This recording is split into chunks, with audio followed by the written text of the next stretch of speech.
C'est l'heure des derniers préparatifs. On teste la nouvelle canne, le nouveau moulinet, la mouche dernier cri. C'est que l'ouverture de la pêche à la truite, c'est pour ce samedi à 16h16 exactement, une heure fixée en fonction du lever du soleil. Et à 16h16, il y aura une certaine excitation dans ce lieu habituellement si paisible de Vresse-sur-Semois.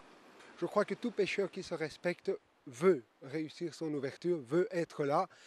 Euh, Peut-être pas pour prendre du poisson obligatoirement. Exactement, voilà. L'important, c'est de pouvoir dire j'ai fait l'ouverture, j'ai été présent. Évidemment, une ouverture réussie, c'est 50% de l'année halieutique du pêcheur réussi, il faut le dire. Mais bon, l'important, c'est d'être là. Et certains sont là, même avec le chrono à la seconde près. Ah oui, rassurez-vous, hein, il y en a certains qui dorment même dans leur voiture ou qui arrivent 2, 3 heures à l'avance pour palper l'atmosphère, pour être là, pour sentir les choses. Et oui, c'est presque une religion. Pascal Drouven est aujourd'hui le seul détaillant d'articles de pêche de toute l'Ardenne namuroise. Beaucoup plus qu'un commerçant, ce bruxellois d'origine arrivé à Vresse il y a 15 ans est un véritable passionné de pêche. À quelques jours de l'ouverture, les clients défilent chez lui, des pêcheurs qui ont connu pour certains la grande époque de la truite sur la Semois. L'ouverture, ce n'est plus ce que c'était avant l'ouverture, parce que les gens, il y a de moins en moins de pêcheurs, il ne faut pas l'oublier. Beaucoup de jeunes, il y a de moins en moins de poissons, quoi qu'on dise, et ce n'est plus les ouvertures que j'ai connues il y a 25 ou 30 ans, où les gens venaient, je ne sais pas, ils passaient la soirée au bistrot, ils allaient pêcher le lendemain matin à 4 heures. C'était vraiment un folklore à ce moment-là, l'ouverture de la pêche. À l'heure actuelle, je ne sais pas, ou bien il y a des gens qui s'en fichent complètement, ou bien il y a les viandards. Moi, personnellement, je pêche, je peux prendre 10 kilos de poisson.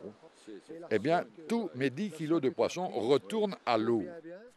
Et oui, aujourd'hui, 75% des clients de la Frayère à Vresse sont des touristes, dont une bonne moitié sont néerlandophones. Au-delà de ce constat, Pascal reste confiant tout en voulant prôner un type de pêche respectueux de la nature. Oui, en fait, je pratique pas mal de pêche. La pêche au cou a ma préférence, mais globalement, je garde quand même une optique très particulière sur la pêche, un respect total du poisson, de l'environnement, de la nature.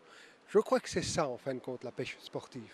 Quand on a une belle rivière comme cela et des ruisseaux avoisinants, il est un petit peu regrettable que les pêcheurs la délaissent, les pêcheurs locaux la délaissent, et que les jeunes ne reprennent pas le flambeau. Oui, bon, c'est effectivement le cas. J'ai beaucoup de clients néerlandophones, hollandais, wallons, mais c'est essentiellement du tourisme.